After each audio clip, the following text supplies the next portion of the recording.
Greetings, I'm Justin Rothshank, and I'm here to invite you to join me and 30 other potters from around the country for the 10th annual Michiana Pottery Tour, happening on September 25 and 26 in northern Indiana and southern Michigan.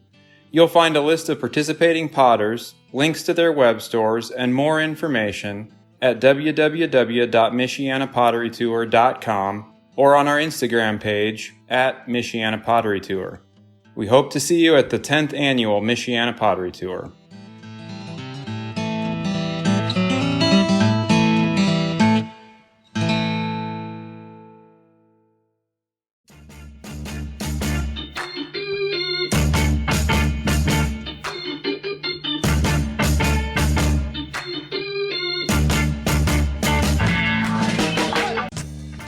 Welcome to the Tales of a Red Clay Rambler podcast, featuring interviews with culture makers from around the world.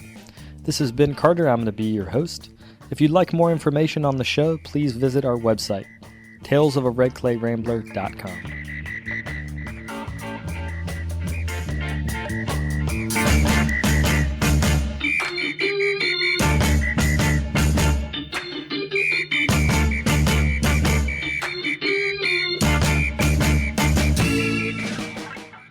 Welcome back to episode 388 of the podcast. Thank you guys for tuning in. Today on the show, I welcome back Angelik Vizcarrondo-Laboy to talk about her new podcast, Clay and Color. Alongside her co-host, Alex Anderson, she started a show that highlights the young artists of color who are using the aesthetics of optimism in their work. In our interview, we talk about the core concept of the show, and we also play a clip from an episode featuring Emily Young-Beck.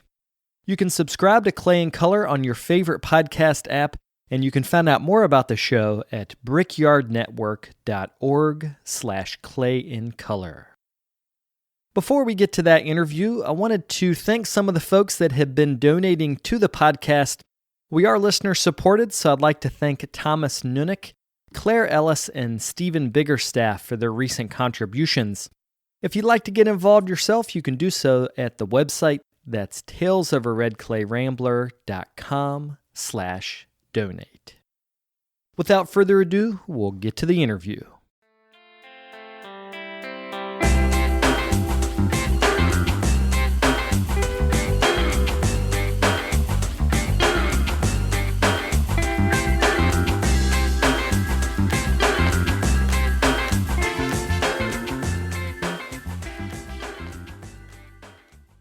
So welcome to the show, Angelik.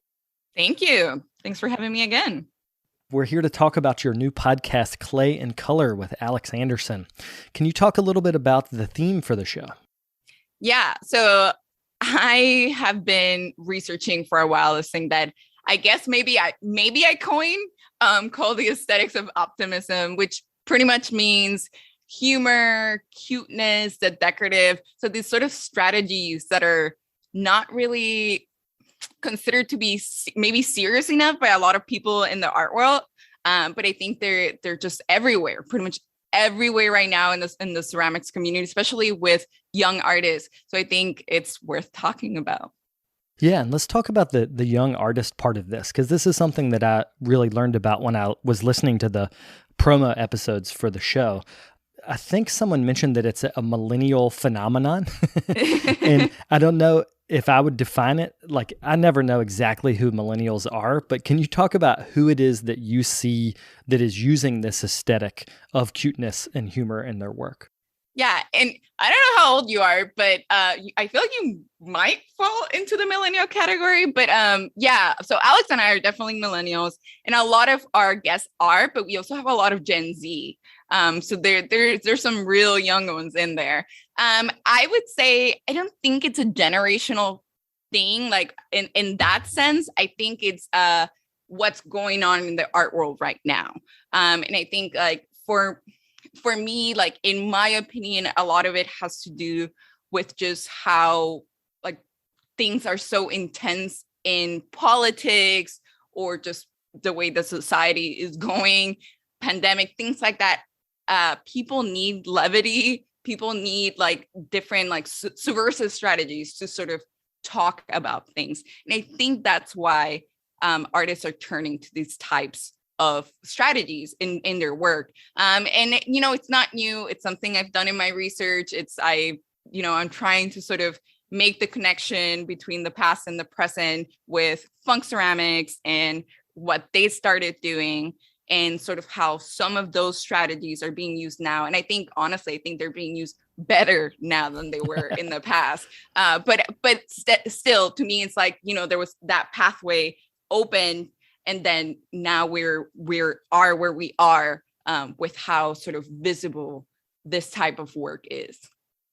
Yeah, and one thing I noticed is that when I associate this aesthetic, it's really kind of the LA or Bay Area, like California makers. Mm-hmm. But what's been great about the show is, as I'm looking at who you guys have interviewed, it's not just California, it's Chicago, it's all these different places.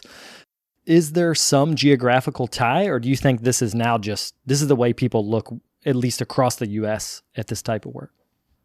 I think it's everywhere, honestly. I just think that, of course, you have New York, LA, and Chicago as these like hubs of kind of power, really, in the art world. So I think that's where you see the most. There's just more visibility. There's more galleries. There's more shows. There's more art fairs. So I think that's why you see it a lot in those places, and schools too. Like there's so many students are coming out of Long Beach here in California, or UCLA, or a lot of artists, of course, live in New York, because everybody lives in New York, or wants to live in New York.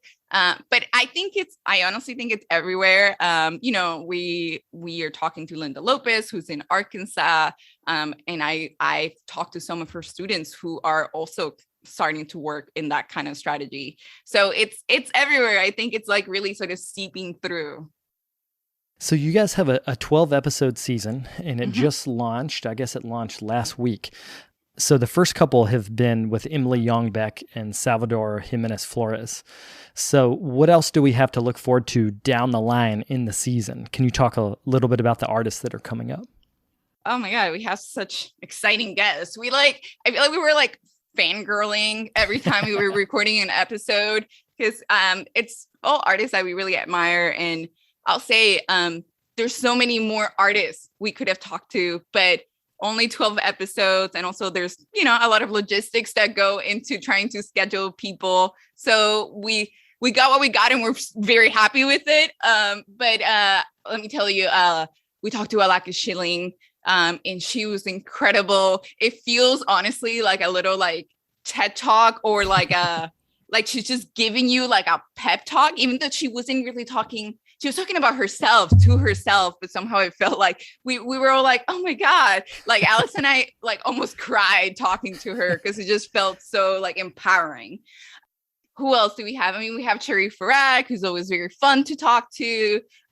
We have who else? Narumi Nekpen Ekpen, and she has a very sort of poetic way of looking at art, and that was lovely to chat with her.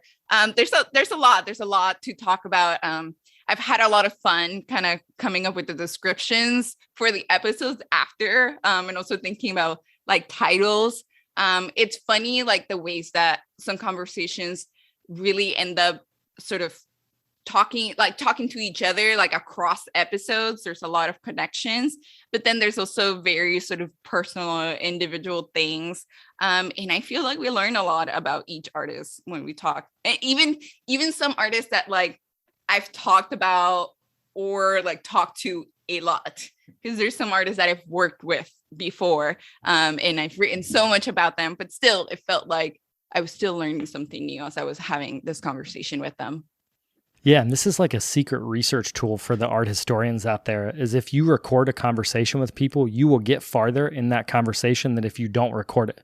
Like there's some magic about a microphone that gets people, I don't know, people start opening up in a weird way, in a good way. Yeah, and I mean, this is a very different project for me and Alex. Just, we're not podcasters. Of course, we engage in like lectures and programs and things like that, but somehow those are very ephemeral. Those are very ephemeral in comparison to this. This is like an archive, and we do see it that way too. We think of of it as an archive that hopefully will be helpful to others in the future to have these recordings talking to these artists. But I agree. I think microphones make people both nervous and maybe a little anxious, but also, yeah, it like kind of opens you up. And I think we also try to create it like an ambience of like, we're cool with each other. You're safe. We're just trying to have a conversation, casual conversation. Yeah, and we should mention Alex is a full-time artist in the Bay Area, in LA. Yeah. And he's the co-host. So the dynamic you guys have is really good. Like it's funny to hear you guys laugh together, and then you'll ask a question and I can tell he's waiting in the background, and then he'll ask a really good question right on the heels of it. Yeah. And that back and forth is so nice to hear. Yeah, I mean, we're friends, so it's kind of like just that's how we are with each other. But it also made sense, when it came time to like, oh, like maybe I should have a co-host.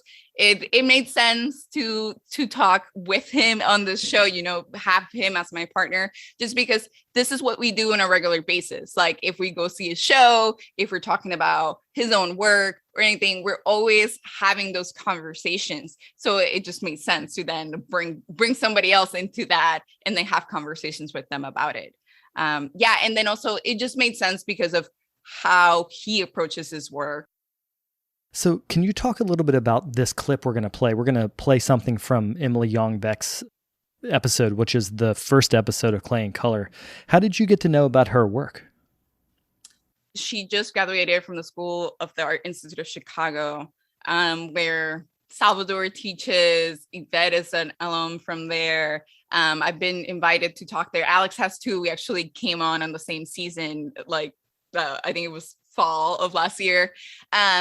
So yeah, I just started seeing, also their work started popping up on Instagram. Like her work just calls to me. Like it's just like, it's work that I really sort of aesthetically enjoy, but getting to talk to her in the episode about it was like, whoa.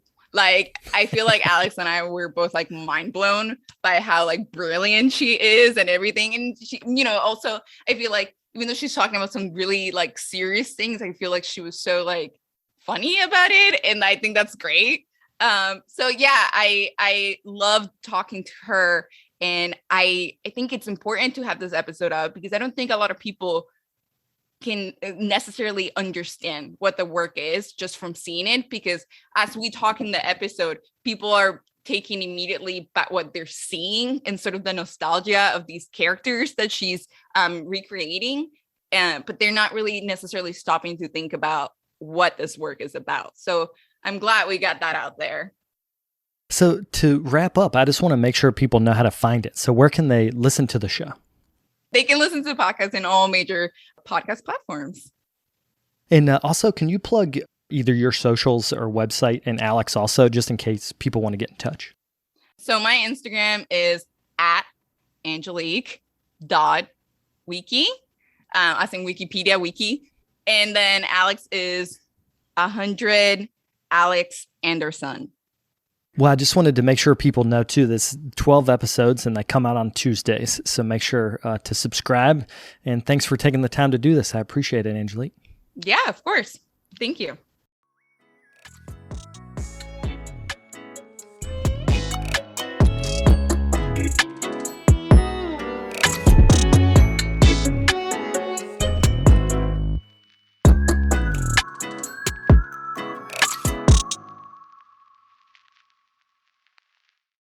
Welcome to Clay and Color. Today we are joined by Emily Young-Beck, a Chicago-based artist hand-building vessels that reference historical ceramics and making sculptures of some of our favorite cartoons. Welcome, Emily. Thank you. Thanks for being here. Thanks for having me. Of course. So I'm very interested in the Rococo. It's something that I studied in grad school and that I eventually, kind of wean myself off and turn into more of an interest into contemporary work. But I'm curious because it feels like a lot of ceramic artists look back at the history of ceramics when they're making work. you're one of those artists. You have a lot of vessels that are sort of reinterpretations of European and Asian vessels. So I'm wondering, what's your goal in doing that? I'm really interested in Rococo work, and I feel like a lot of people are because it promises so many things. Specifically, it really portrays such an idealized way of life. There's cherubs, which are so cute and awesome. And a lot of the times there's like couples eating fruit with animals in the wild. And it's just so romantic and beautiful. But at the same time, when you view, I feel like Rococo pieces, it's very much a theatrical moment. And I always remember one of the first times I was really engaged by something of that aesthetic was at the Art Institute of Chicago. And I feel like if you've ever been there, you're familiar with the main entrance. And there's this grand staircase where you go up and you see a lot of the European works that you've seen all your life if you're interested in work. Like there's Van Gogh, the Impressionism, what everyone knows, but also the old masters like Caravaggio and Titian. And sprinkled in there are these decorative objects. And specifically from the Sèvres porcelain factory in France is what I'm specifically interested in. And there's this one piece that really grabbed me and made me obsessed. And it's an elephant candelabra. And it was just so opulent and so beautiful. And I was obsessed, like instantly obsessed.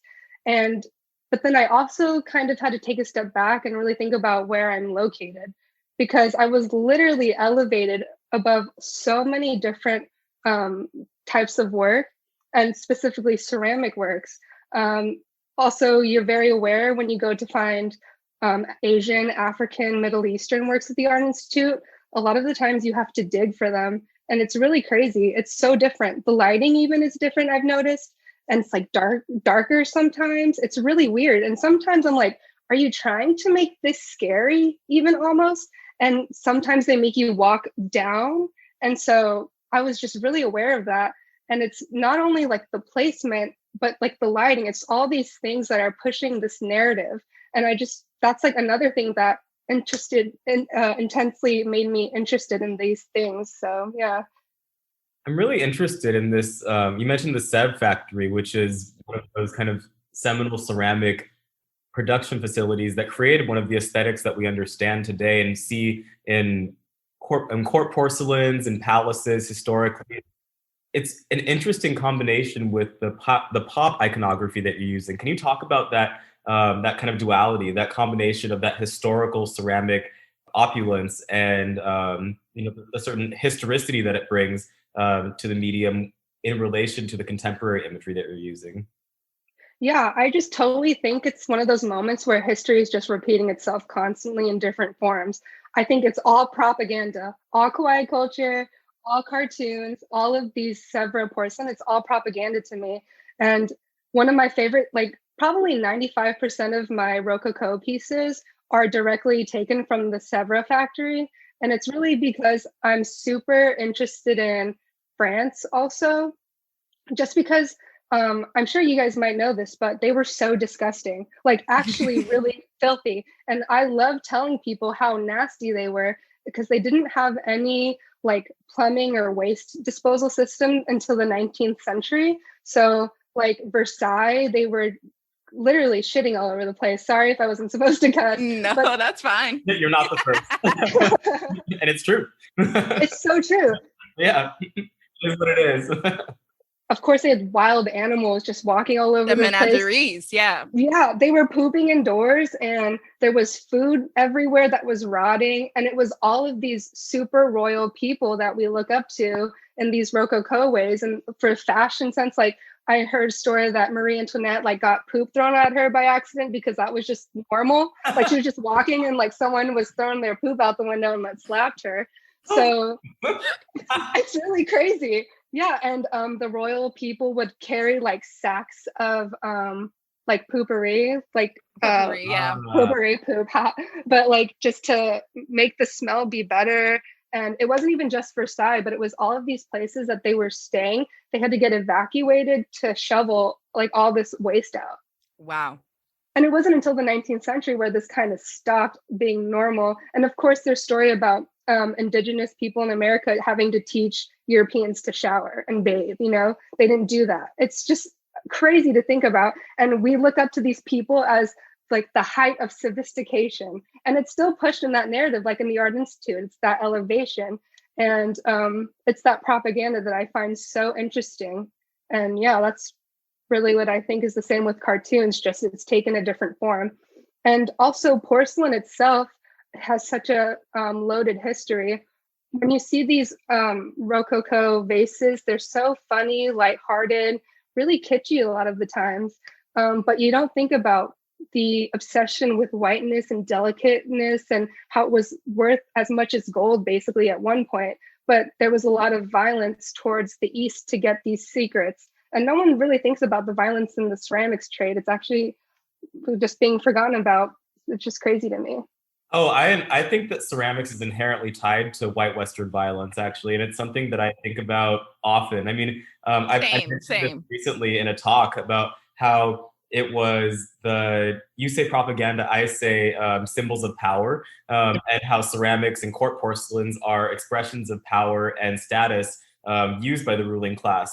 So then when we think about that, there's the idea of you talk about the violence toward the East. I think about both the violence toward the East. From my own background, I'm Black and Japanese, so I think about violence toward the East and colonization, and of course, just exploitation of Black bodies, where it was basically slave trade to buy sugar, to buy porcelains, or mostly slave trade to buy sugar, to have wealth and status, which you would then express and hold as symbols of power in court porcelains. So absolutely true. Yeah, it's so interesting. And I always think when I'm making ceramics, I always have to ground myself and remember, why am I using porcelain? Why am I maybe using maiolica? Why am I using luster? And I think you really have to be in tune to these things when you're making ceramics, but a lot of people aren't when they use porcelain. And I think it's kind of weird to me, but also a missed opportunity if you're not using objects and materials in tune with the histories. I think it also is an expression of privilege that people have to be able Absolutely. to ignore those histories, or even to be unaware of them. It's like, oh, porcelain it's so nice, it's so white, it's so beautiful, it's so lovely. I'm going to make something cute, but that whole history is charged with violence and violence, misogyny, racism, nativism, and the only reason that those things continue to, or the reason that porcelain continues to have, or ceramics continues to have a culture here, is really based on all of those things, because it only exists because of the status that it projected and the fact that our culture has always valued it. And it wouldn't be here without having become an extension of that. Absolutely. But let's not forget that toilets are made out of porcelain. Yeah. So So it does have an interesting duality as well to it as a material. We keep talking about sort of the propaganda of, I think at this point, the propaganda of cuteness in the kawaii world. And I'm curious as to, like, when you depict these characters that a lot of us are very familiar with. I think, like, if you're anywhere in the United States, you will recognize most of the characters that you've crafted, but you're crafting in a different way. There's a sort of sterile, very cold nature to the way that animation is rendered, like, because they're so, even in their like amorphous ways, they're like perfectly amorphous, and everything's very sort of shiny and just really like perfect in a way. Absolutely. But that's not the way you choose to render the characters. There's a lot more grit to it. You can tell where your hands have been. They almost like have a little bit of a melted feel sometimes. So I wonder what you're trying to get to with that. Yeah, I just think that with that texture, with you having to acknowledge there's a maker behind it and not just creating these things as exactly the same, I kind of think it creates a pause and makes you stay with it more than if I was just to render Hello Kitty exactly the same, or 100% make a beautiful vessel like exactly the same. Even though, I mean, that is also really difficult. But I also think that it would be a missed opportunity, because when I make these things, I really do feel like people kind of get the tenderness that there was a maker there, but also sometimes it disturbs some people. They're like, oh, there's something wrong with this. This is not exactly how I remembered it. And I just kind of work to like subvert that and ask the viewer kind of to take some pause. Because when I work with anime or things that come from Japan, I'm really thinking about kawaii culture. Kawaii culture is awesome. There's so much to it. It's so complex. There's also feminism rooted with kawaii culture, women in Japan taking it as their own and fighting against the misogyny in Japan, which I think is just freaking awesome, taking all this cuteness and empowering themselves. But at the same time, I think about how it really started to grow after World War II, after there was a lot of things happening with Japan. And Japan was doing a lot of things to Asia, like the rest of Asia, specifically Korea. And it's just so not a long time ago. My grandma even would tell me stories about the Japanese occupation. She remembers them making her change her name from Korean to a Japanese name. She wasn't allowed to speak Korean. She just was talking about how they were trying to like make Korea extinct. And this is not just singular to Korea either. It happened in different places of Asia. And it really just is so shocking to me that you really only think of Hello Kitty or the kawaii culture that comes out of Japan. And I think that's really crazy, but it also gives an opportunity to the right-wing extremist conservatives in Japan to continue to deny these crimes that were happening. A lot of people think the comfort women were just prostitutes and they were willing, but in actuality, they were taken and raped constantly. There was just so many things that were happening like this that people either forget about or just continue to deny. And it's easy to see Japan as this very cute, harmless thing. And it really shows the power of cuteness. It's a very powerful facade. Absolutely. Talking about Japan, like you have to think that they have all these mascots for all their like counties, they have where's it, prefectures, is that the name of it?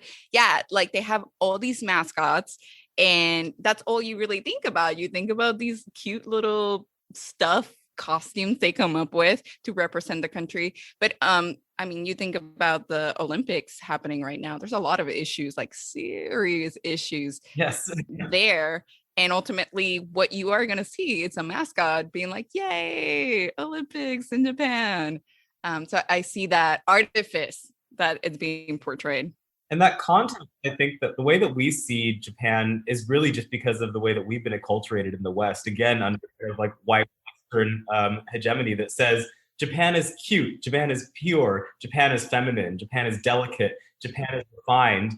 But at the same time, it has its own history of imperial violence. I'm also curious about the fact that, you're Korean American, is that correct? Absolutely, yeah. Can you tell us about your choice to access Asian American culture through Japan rather than Korean iconography? For me, growing up, I really didn't see a lot of Korean iconography in general. I did live in Korea a few times.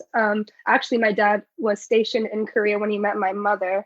And so I really think about how I would not exist unless there was an occupation of Japan and Korea, and there was militarization of Korea by the United States. So I really look at these Japanese characters as well as traditional American characters that really push nationalism through these cartoons and has its own different form of propaganda. So that's how I really access these things. And although I've heard these stories from my grandmother, as soon as I was removed from Korea and I was brought back to the United States, I was like full into this kawaii thing, loved Hello Kitty, loved anime. And so that's really how I accessed these things until I became older and became interested in these ideas of propaganda. And really, my access point was Rococo, and then it really just like blossomed from there for me. That's a really, I don't want to say interesting because they always say interesting. Yeah, I know. It is, it's it is. Hearing that approach, because in a way I also think about how, again, like the the West, but America specifically, kind of conflates all East Asian cultures. I think that people are like, they say like, I can't tell Japanese, Korean, Chinese people apart. I know what the difference between like, South Asian and East Asian, but I can never tell. They always say, I can never tell you apart, you guys. And I'm like, okay. And I also hear things like, oh yeah, mochi is Asian, geishas are Asian, samurai is Asian, but it's like, no, like you're dumb. Like it's like Exactly. like there are specific things, I think that in a way, maybe it's just a product of the 80s technology boom where, there was all of this connection with Japan when everybody was learning Japanese and now everybody's learning Chinese because of the strength of the economy. But I think that there is that immediate idea of Asianness and maybe even Asian American identity being tied immediately to those symbols or almost those metonyms in a way. And people see only that, and then that somehow transports them to the whole region and as part of their imaginary, their cultural imaginary for that space. Yeah, absolutely. I'm wondering, do you still watch anime? Sometimes, yeah. I really consume probably a small amount. I know there's a lot of people who are super into it, but I mostly just go to it for research now. And same with cartoons. I saw Looney Tunes is on HBO Max now, and I was just binging it, and I was like, this is really effed up. I was like, this is really weird. Yes. Oh my God. Even Tom and Jerry, like, whoa. Oh my gosh, Tom and Jerry is so bad. The Jetsons, all of those. I mean, I love watching animated things, but I do have that feeling that, especially things that I saw as a kid, if I see them now with like a critical lens, or I can't turn off my critical lens really. It's just like all these things pop up that you're like, wait, like this is not great. That also speaks to that power of the cuteness, because in a sense they get to like ingrain certain things in your brain as a child because they're giving it to you in this like package of cuteness and humor, and it's so good because it's a cartoon. That's harmless. It's also like these characters that you love because they're not always doing some weird crazy thing. Sometimes it really is just Tom and Jerry fighting each other, or just like Daffy Duck just being silly. But so you love these characters, and then the next episode is pushing an agenda. And I think that's also really interesting. And one episode of Looney Tunes that I really find fascinating that is so nationalistic is it's called Drafty Duck.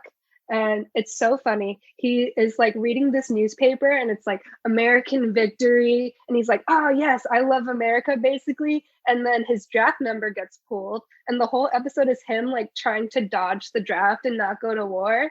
And at the very end, he ends up in hell because he was trying to dodge the draft. And I was like, what are you saying this? And he's like in hell and there's like devil. And it's just so crazy. Wow. So it's just really crazy that as kids you were just watching this and laughing and like, like this is so crazy, but it's really so coded. And was that made during like Vietnam War period or World War II kind of era? I think it was kind of near World War II because there's also a really awful episode where like Bugs Bunny goes to an island and it turns out to be Japan. And there's these yeah. Oh my God. Like you've never seen those rabbit teeth get so big. Huge. And when he's talking to and effectively like mocking Japanese people, it's I would say it's psychotic, honestly. It's really crazy. Yeah. And the whole episode is just like him trying to get off this island, but there's a bunch of stupid Japanese people on this island who are these caricatures. I'm like, how is this real? Like for children, I like couldn't believe it almost. It was crazy. Yeah, Dr. Seuss, even worse. Oh my gosh, so crazy. I really love Fantasia. And have you seen Fantasia? I have, but not in a minute. I watched it as a kid and I just fell asleep. But as an adult, I watched it and there's some really beautiful animation in it. But there is the scene with these mushrooms and they're dancing, and then all of a sudden they become Asian because of like the shape of like the hat, and it's just like and the eyes. All of a sudden they go. Yeah, all of a sudden, and then I know they for sure had like a little slave centuret in it. But that one, they completely cut out of the current version. Like you can't find it. You'd have to like go to YouTube or something to find it. Animation has a long way to go in terms of what they're choosing to represent. Black folks have very rarely gotten a good representation through animation. And any like POC for the most part has very little representation in animation. They like have to die in order to achieve something. It's pretty nuts actually that this has gone on for so long. But in a way, it also like is kind of reflective of the experience of any marginalized people. There is a lot of death in order to attain mobility, either physical death or death of self, that you giving up yourself in order to get something. It's still the twice as much for the same, which ultimately just means half.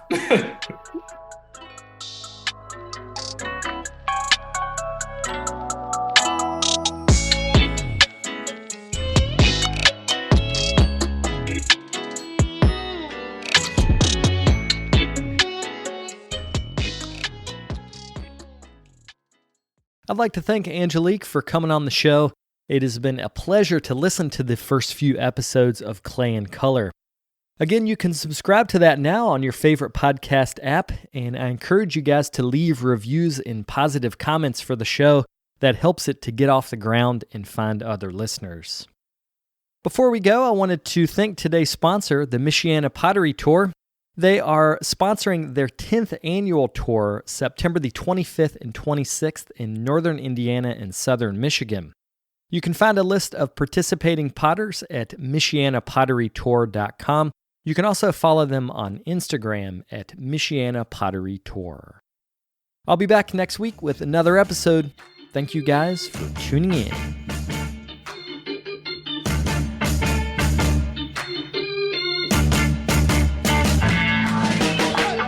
If you'd like more information on the artists on the show, or if you'd like more information about the workshops and events that I'll be having in the next couple months, you can follow me on Twitter, Instagram, and Facebook under Carter Pottery. Another great way to support the show is to leave me a comment on iTunes. To do that, search Tales of a Red Clay Rambler under iTunes Podcasts, and you'll find a page that's linked to our show. Thank you guys for the support.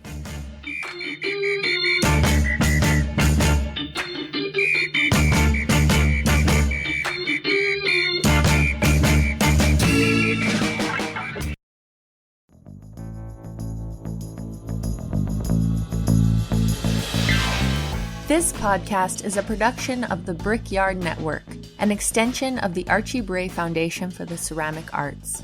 To find out more about our lineup of ceramic podcasts, visit brickyardnetwork.org.